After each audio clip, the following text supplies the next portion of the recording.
Always great to be with you on a special edition of Locked On Texas Tech on the Locked On Podcast Network. This special edition featuring voices from the YouTube comments. That means you lunatics out there who are sick and twisted enough to join us on the daily on Locked On Texas Tech. Always appreciate being your first listen, sick, twisted, or otherwise.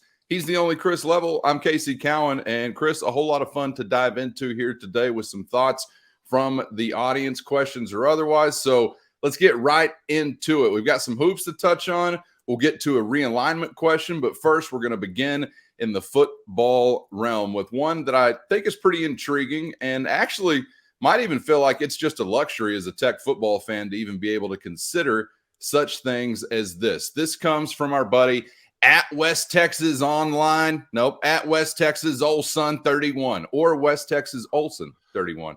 I'm assuming he's a Dale Brisby fan. This is his question. How does Tyler Shough compare to some of the best Tech quarterbacks of the last 25 or so years? He mentions Mahomes, Harrell, Simmons, Kingsbury, etc. Love the show. Watch every day is what he says also. So sucking up does work. Get your question in the leadoff spot there, West Texas Olson. Chris, Mahomes is kind of unique even among that group. There's some mortals, really good quarterbacks on that list. Then there's Mahomes. So chop it up however you like. But where do you see some similarities or dissimilarities from a guy like Tyler Shough to some of those we remember fondly?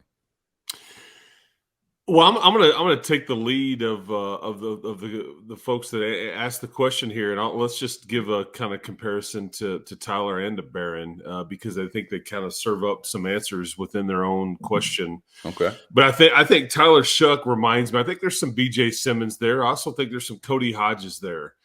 Both of those guys back in the day able to run around a bit, strong arms, and I think what you get from Tyler, if you're ever around him, there's very much a presence about him. There's this confidence.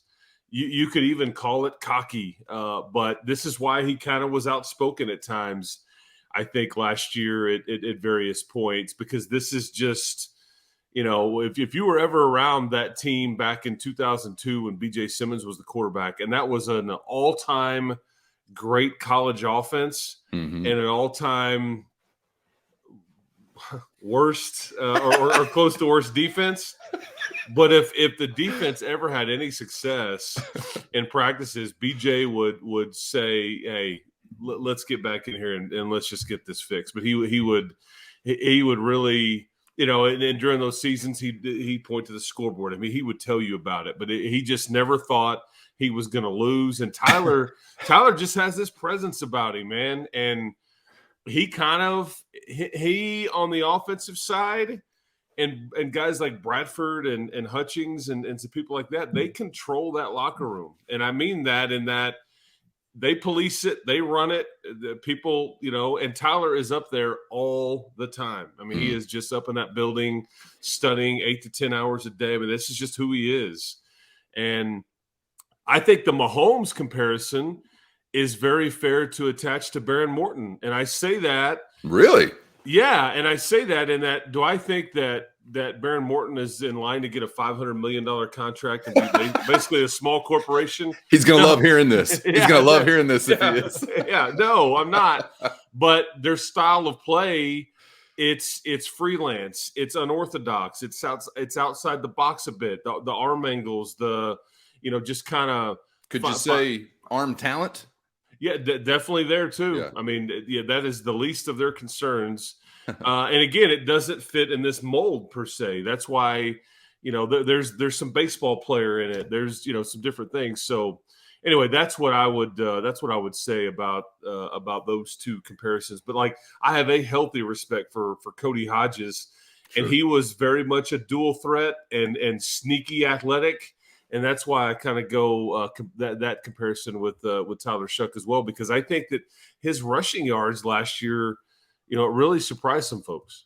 Oh, absolutely. And I think when you, at least personally, think about guys like Kingsbury or Simmons, and mostly Kingsbury in this category, I think about guys who were taking shots and showing toughness, were playing through a hell of a lot of pain. I know Simmons had some injuries, some maybe of of a high-stepping nature, not more so defensive Yeah. violence inflicted. But either way, he was showing toughness as well. BJ Simmons is my number one favorite air raid quarterback, and it's mostly just because of the personality. I just love watching that dude play. And you telling that little story there, referencing what he would be like competitively, just in practice with his own guys, makes me love him even more, Chris. I remember so fondly just from my short athletics career, probably more than anything, a lot of those days spent in practice just competing like madmen with your buddies. And I mean, there were so many times I remember so many guys wanting to just come to blows in some of these things because we took it so personally. And obviously, that kind of thing is going to translate pretty well onto the floor when the lights are on, or onto the field when the lights are on. And BJ Simmons, ultra competitive. But back to the toughness factor, Cliff Kingsbury was not playing behind Graham Harrell's offensive line. There's a reason I didn't mention Graham Harrell necessarily in this category. And when you think of Tyler Shuck, obviously, and now, unfortunately, in one way, adding Baron Morton to that list as well, you're thinking about guys that have had to deal with injury and have returned from injury, Chris, and specifically in Shuck's case, returned in a really successful way. So showing some grit, showing some toughness. I think about guys like Kingsbury, if I'm thinking about some of those attributes going over the last 20, 25 years. But I don't know if there's one specific that I really just draw a lot of parallels to, just thinking maybe Tyler Shuck only. I kind of feel like he's unique unto himself in a way. And with Mahomes on the list, obviously that kind of makes you want to exclude some things as far as unique attributes are concerned. But if I'm thinking Tyler Shuck, Chris, I'm not really thinking, style or approach, or even how he's utilized in a similar way to Kingsbury or in a similar way to Harrell or some of these others. And I know they're in a different offense, so obviously that makes sense. But you just mentioned the name Colin Klein yesterday, and that's not a name I'd be associating with a lot of those other guys, at least as far as how they were utilized. So maybe Tyler Shuck or Baron Morton or whoever is to follow, really has a chance to carve out a new kind of niche as a Texas Tech quarterback, or what we think of one to be. Yeah, and he's how about this? He's a bigger version, because the reason you can do the Colin Klein thing, he's a bigger version of what BJ and Cody were. He's taller, weighs more. I mean, we're talking 6'3", 235. I mean, it's a big boy. I mean, he checks the measurables of what the NFL looks for, and I think that is important to note. And so you can also, with that, kind of utilize him in the Colin Klein role, because Colin Klein at Kansas State that year, man, I think he would have been probably a little bit taller, a little bit heavier, and majored in the run game. I don't think he had near the arm or accuracy that Tyler does, but the point still stands. It's kind of it's a hard guy to nail down on kind of a comparison, but that's as good as I can do. All right, man. Good thoughts there. Thanks for the question. On to the next one. West Texas Olson 31. We're sticking with football, though, and actually something that's kind of on our doorstep right now. Spring camp is in progress for Joey McGuire and the gang, and RBR 281-330. 8004? Where's the 80? Yeah, 281-330. RBR 281-330. Maybe Mike Jones in the audience. Ask this question, Chris. Have spring football games become an outdated event? I know that we saw some news with the Houston spring game, and they're just basically saying, we're moving it in because I think weather or something, and nobody can come, and forget about it. People are angry about that. I've seen some other interesting changes. I saw like the Gronkowski brothers are going to be spring game team captains with Arizona this season, which I thought was kind of an exciting idea to get maybe some competitive alums back in the mix. But I thought this was an interesting question. Have spring football games become outdated? But first, today's episode brought to you by FanDuel, America's #1 sports book. NBA postseason on your mind? Now's the perfect time to get in as a new customer with FanDuel. Download the FanDuel app today, and you're going to get a no-sweat first bet up to $1,000. That's bonus bets back if your first bet don't bank. You feel me? Just download the FanDuel Sportsbook app. It's safe, secure, it's super easy to use. And then you can bet on anything and everything. Money line, point scores, how many fans LeBron gets kicked out in the first quarter, whatever you want, they got it. Plus, FanDuel is even going to let you combine your bets for a chance at a bigger payout. Smoking on that same game parlay pack, my man, only with FanDuel. Don't miss the chance to get your no-sweat first bet up to $1,000 in bonus bets today when you go to FanDuel.com/sportsbook. FanDuel.com/lockedon. That's FanDuel.com/lockedon to learn more and make every moment more with FanDuel, an official sports betting partner of the NBA. I thought this was an interesting question. Have spring football games become outdated? Yeah, so here's on the one end, you have Houston that is basically kind of canceled it. They're just going to have another practice. You had, I think, Kansas State last year did not have a spring game. I think Mike Gundy at Oklahoma State has eliminated their spring game. A lot of the Kansas State, Oklahoma State scenarios had to do with we just don't have enough healthy linemen to put together any kind of game scenario, and so it just isn't worth it. I think that was the Chris Kleiman and Mike Gundy. The point still stands, though, is that some view it as just this unnecessary need to have this kind of glorified, event, and like we'll call it a game when really it's just a 15th practice. Now, the other side of that is that Colorado going to have 45,000 people at their spring game this year. Way on the other side of that. Yeah, I think there's a few programs in the SEC that will put more fans in their stands than that for their spring game scenario. Does anybody ultimately get anything out of it? I don't know. I would let everybody else that's like internal speak to that. But, because coaches are very leery of what they're going to show. They know these are on TV or televised or videoed or whatever.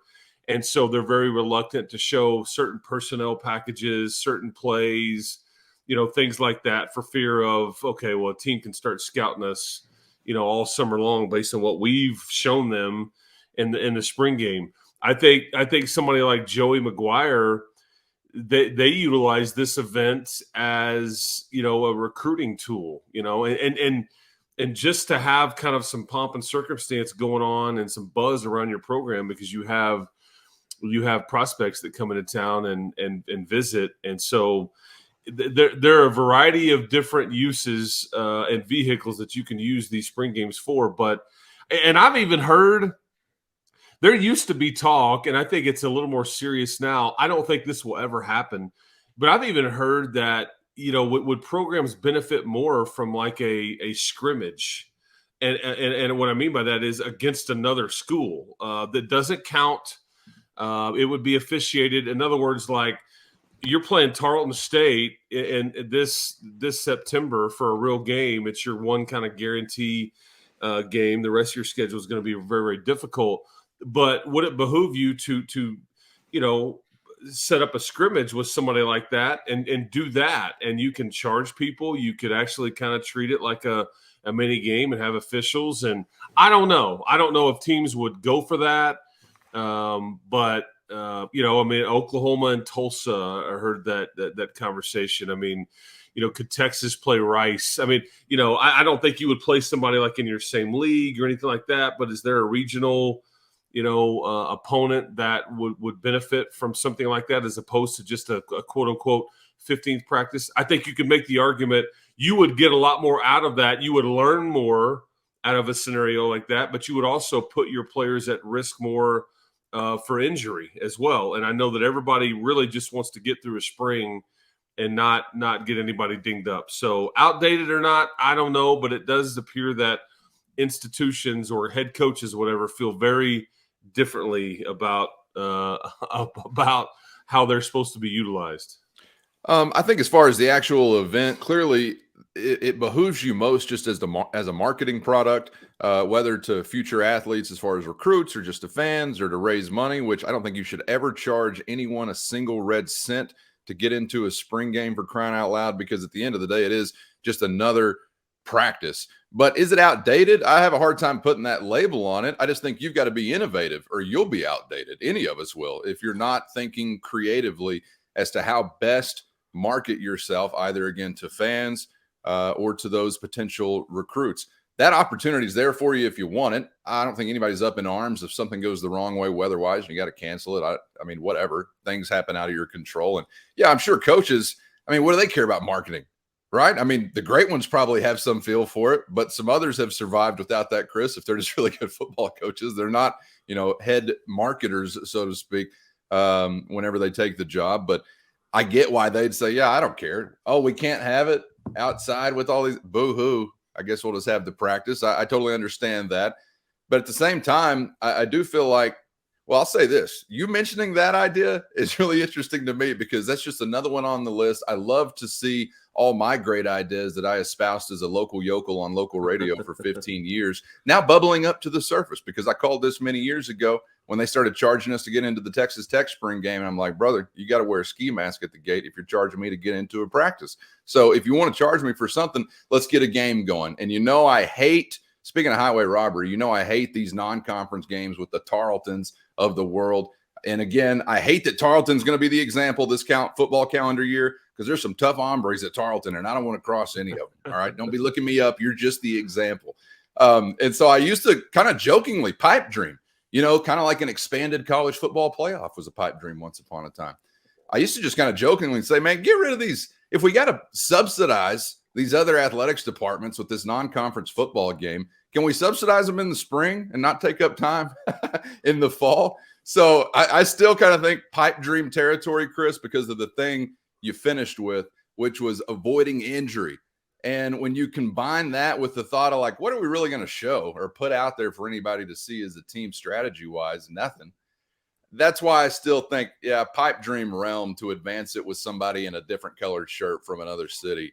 Because the injury aspect, how dumb would you feel if you're leaving a spring? And I know it can happen anyway, but if you were leaving a spring with a significant injury, mostly related to the fact that you played a little bit more probably competitive, either practice, scrimmage, or game than you would have, again, if you were just playing with yourself. Yeah, no doubt. And the thing is, like in those spring game scenarios, like we'll skip ahead to 2 weeks from now when the Red Raiders are going to go through that. You may see guys like Tyler Shuck, that first team offensive line, a series or two, maybe. It's kind of like the first NFL preseason game or the last one, however you want to look at it. But, you just kind of minimal starter usage in those scenarios. But anyway, we'll see. It doesn't, before we leave this topic, though, it doesn't surprise me at all that Mike Gundy and Dana Holgorsen, though, were like, yeah, man, we're good on that deal. Appreciate it, appreciate it. Thanks for asking. Yeah, that's right. Ever come by here. The mullet and the skullet are good and moving on, as are we. And we're going to step into another realm, that being hoops. Chris, got a couple of hoops thoughts from the audience, as obviously the Texas Tech basketball world has been spinning furiously. Here's a question as it relates to some future thoughts for Texas Tech men's basketball from ICG 9370 of the Midland ICGs 9370, I'm assuming. Can you guys do a breakdown of the basketball roster of who can transfer, who cannot for 23-24? And Chris, maybe it's just something along the lines of who's facing a consequence if you were to say I'm leaving. Yeah, I think I'm understanding the question correctly. And then what I'm going to say to you is that I think they all can. Now, I think that some of them, here's the answer to your question, though. Some of them are going to have to go, if they do want to leave, they're going to have to go through a process of getting a waiver granted and suggesting that, hey, this coach was let go here. I went through it. It's really messed me up. I've got mental health issues. I don't know what card you play, and that may be very real. I don't misunderstand what I'm saying, but the NCAA will have to grant that to allow the following immediate eligibility. Kyron Lindsey would be in that camp. Jalen Tyson would be in that camp. Kerwin Walton would be in that camp. Daniel Bacho in that camp. And as we saw earlier in the week, he is in the portal. I believe Davion Harmon would be in that camp. I don't know. And then let's see, Fardaws would have been in that camp, but he's still in the portal. So I don't know if I hit everybody, but there's that group of players that have come from another institution here, and they've used up their quote unquote freebie that the NCAA allows. And so, but I think in situations like what went on, as public as it was and as, I don't know, controversial as it was, I cannot imagine the NCAA holding any of these kids' feet to the fire and suggesting, look, you're going to sit it out. We don't, they're just not gonna. They would get crushed for that, in my opinion. So they'll just have to go through a process. But otherwise, if your head coach, if you still have the same head coach as you did last season, these guys are they're firm here. They would not have been, I think, even granted any kind of waiver unless you have, hey, man, my mom several hours away is very ill, or my grandmother, I've got to go live closer. I mean, there's circumstances like that I think they would allow you to get out of that, having to sit out a year. But yeah, hopefully I've answered the question correctly. Yeah. So it's a mental anguish plea or something like we talked about yesterday. You're going to have to go through the process. So there are some who will face, and when I say consequences, I just mean essentially that hurdles to get over. And maybe on the other end, I don't know, losing eligibility or having to sit years, things like that. But because prime example, Casey, Kyron Lindsey, he transferred at semester. Okay. Just like Jalen Tyson did the year before. And they had to sit out the spring semester. That was their, I don't want to call it punishment, but they were not eligible immediately. And so they had to sit because of that. So I don't know. I each guy may have a bit of a different scenario, but that's the big picture on how they may have to maneuver their way through that if they want to leave and be granted immediate eligibility elsewhere. Okay, good deal. Thanks for the question. ICG9370. Stay down, Ice Cream Gang. I think that's what that stands for. Next question. Actually, next statement. I was excited to get to this one, partly just because I wanted to read it in the way that they wrote it and just get some general thoughts, because I think the talent part of the basketball conversation was always something I kept hearing throughout the year, and I don't know if I was jiving with it necessarily, but here's the thought from Judah, Zab Judah, 9934. I think this year's team was one of the best teams Tech done put together in the last 6 years. Just a misuse of players and injuries. To me, it was a Sweet 16 team. Not a question, but an observation, Chris. And I kept hearing throughout the year when I talk with fellow Texas Tech basketball fans, the talent is there, the talent is there, the talent is there. We got as much talent as anybody in the Big 12. Talent, talent, talent, talent. You had some talented guys, in my opinion, but I was never quite overwhelmed with some talent wave.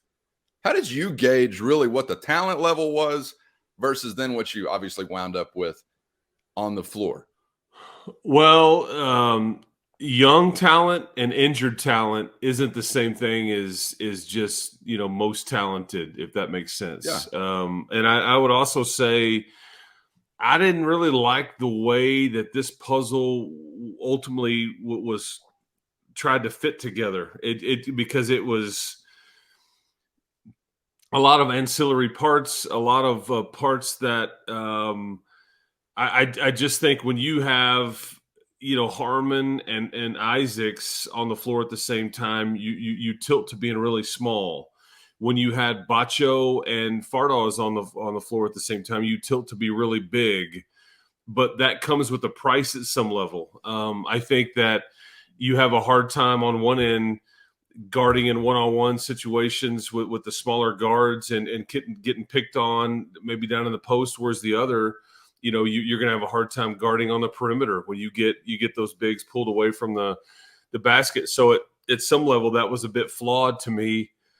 I think that, again, not to pick on these guys, but I just think the Kerwin Walton and the DeMarion Williams piece of this, I mean, there is a long list of guys that were rumored or actually visited here last year that excelled big time. One at Baylor, one at Seton Hall, one at Cincinnati, one at Arizona, one at Miami. I could go on and on. Yeah. And if any one of those guys is here instead of, one at Xavier, but if any one of those guys is here instead of one of those two guys that actually ended up here, it could have changed the outlook on your entire season. Because as I saw with a lot of those players mentioned, They just won at Kansas State. Sorry, I keep getting memory fresh on all those players that succeeded Enough, elsewhere. Chris. Yeah, that's Enough. right. That's right. So that's where because I'm not going to blame these freshmen. They just got pushed into it much earlier than they needed to be, but it's because Williams and Walton weren't quite ready or good enough, and so they got passed. And so that's where the rub was, in my opinion. But I don't believe. I mean, this team was ninth place in the Big 12 conference. I think that we never really truly got to see what they were capable of over the long term because of the injury to Fardaws and because of some injuries to some other guys. When they were playing well, they were scary. Was it sustainable? Was it, because they showed that they couldn't sustain it, and then the wheels kind of came off. So, I mean, it's like, who the heck were you really? Will the real Texas Tech basketball teams please stand up? So, do I think that this year's team was like as talented as last year's team? Not even close. No. Not even close. And compared to others in the Big 12 conference, I don't feel like you were keeping any special company. Just our personal take, but some may disagree out there. Maybe Judah 9934. But thanks for the thought, the comment either way. And Chris, I think that's one of the best answers you done put together in this week's episode. So appreciate your insight there. Before we're out of here, why not wrap up the week dipping our toe back into the realignment pond, Chris, with just a question here from Glenn Thomason 1428 that involves some we don't really talk about, I think for some different reasons as well. What do you guys think of the Oregon and Washington State schools? So he's talking about both Oregon State, Washington State, and Washington. He says that would get the Big 12 in the Pacific time zone. I feel like, at least in my Big 12 mind, these are non-starters for different reasons. Oregon, Washington, obviously the top line there that you would say yes to if they would say yes to you, but I never thought they would. I think also such disparate cultures, geographies, not that really matters, but I'm sure they think we're bums. And you know how that goes from the left coast to where we are here in the great state. So I haven't even really started that conversation with those two or like entertained that. And then I don't know if we even need to answer the Cougar Beaver question. They're dilutive additions. There's a reason why they're scrambling right now. Timing is everything. Maybe the Beaver Cougar question, Chris. But how do you feel about those distant friends off in the Pacific Northwest? Well, Oregon and Washington are really the biggest brands left, I think, in the Pac-12 conference. I think that's according to what most of the TV folks say. I think anybody would be crazy not to want them. I don't know of any sort of like package deal where the Oregon State and Washington State kind of come with. Yeah. But I think that the Big Ten will have the final say so in what Oregon and Washington do. I also think that whatever media agreement you read about or rumored about or whatever as it relates to the Pac-12 conference, I think Oregon and Washington are actually in a position to request and be granted slightly unequal revenue, possibly, if they want to go that route because of how much money that they may be leaving on the table or with the Big Ten scenario. And I do believe that is very real. And that is still an active possibility. I think you can read to the contrary in some places too of how USC has basically said no. If you want us, you are not getting them. I don't necessarily buy that, but yeah, the bottom of the food chain in the Pac-12 right now is Oregon State, Washington State. That is. They are the least wanted. They are the most vulnerable. They are bring the least amount to the table. And this is an Oregon State team that's ranked in the top 25 and will be this year. Okay, so don't misunderstand what I'm saying. And we know Washington State, when Mike was there, they were in bowl games and all those things. Sure, these are smaller schools. I don't know if there's a lot of move the needle when it comes to TV markets and things like that. These are hard places to get to in Corvallis and where's Washington State? Pullman? Pullman. Yeah, I think that's very difficult actually to get to. Mike's talked about that, but got to come in by hang glider.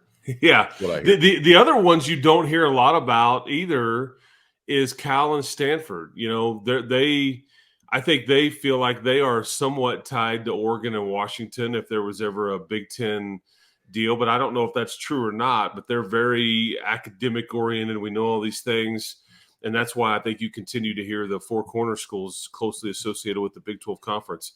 1, 2, 3, or 4 of them, you know. So that's what that looks like. But see, that's what's funny is the academic part of it. I mean, all of a sudden you're just going to drop everything and go, okay, San Diego State. I mean, because after all this posturing. I mean, and I'm not trying to be mean, and people could make fun of Texas Tech's academics and all those things, but I don't think anybody around here is acting like Texas Tech is an Ivy League education. But for you to play the academia card and the AAU or whatever it is, that whole like a exclusive club, and then for them to suggest, okay, San Diego State, come on, let's party, let's have a cocktail and all that, and let's do this. I just that is laughable to me, because it just doesn't mean that you really believed any of that, and that's why I'm leery of that actually being a possibility on expansion. You know, reality checks can often be jarring, Chris, and maybe that way for Cal and Stanford and some others who are left holding the pill. All right, Glenn Thomason, 1428. Thanks for the question. Any other Cougar Beaver questions you got, just bring them right back here to Locked On Texas Tech. Quack, quack. Chris, thanks for all the perspectives, man. Enjoyed the conversation, and certainly thanks to all those who join us in the YouTube comments on the regular. Thanks for making us your first listen once again on YouTube or anywhere you get podcasts. Hope you'll check out Locked On College Basketball for your second listen right here on the Locked On Podcast Network. We're back around on Monday to do it over with you again. Chris, looking forward to it, man. Thanks for the time. Happy Easter, everybody. Enjoy the Masters and all that comes with that. We'll talk to you next time. Keep hope alive. You got it. For Chris Level, I'm Casey Cowan. We'll see you for the next one on Locked On Texas Tech.